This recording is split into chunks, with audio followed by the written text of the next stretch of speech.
నమస్తే, మీరు చూస్తున్నారు విలేజ్ అగ్రికల్చర్ యూట్యూబ్ ఛానల్.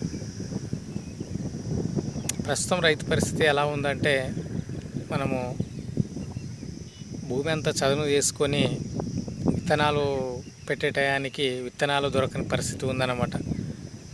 అదేవిధంగా విత్తనాలు తెచ్చి ఎలాగోలాగా సాగు చేసి మనము మొక్కలు మొలిచిన తర్వాత దానికన్నా ముందు నేనున్నాననే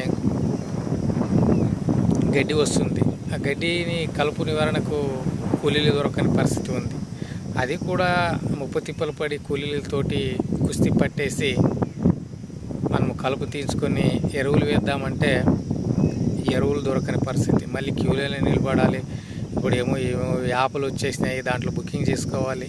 అనేక ఇబ్బందులు. వీటన్నిటిని మించి మళ్ళీ ఎలాగోలాగా కష్టపడి పంట పండించండిరా బాబు పంటని చూసేసరికి నేనున్నానని మళ్ళీ గాలివానలు వచ్చేసి దాన్ని దెబ్బ కొడతాయి. అన్నిటినీ మించి మళ్ళీ ఏదో పంట తీసుకువచ్చి మార్కెట్కి తలిస్తే పంట అమ్ముకుందామంటే రేట్ లేని పరిస్థితి. ఇలా ఉంటే రైతు అప్పు కట్టేది ఎన్నడు, అప్పుల కుప్పలతోటే అప్పుల పాలై అప్పులతోనే జీవిస్తున్నాడు కనుక రైతు ఎన్నడూ సుఖంగా లేని పరిస్థితి అయితే ఉంది. జై జవాన్, జై కిసాన్.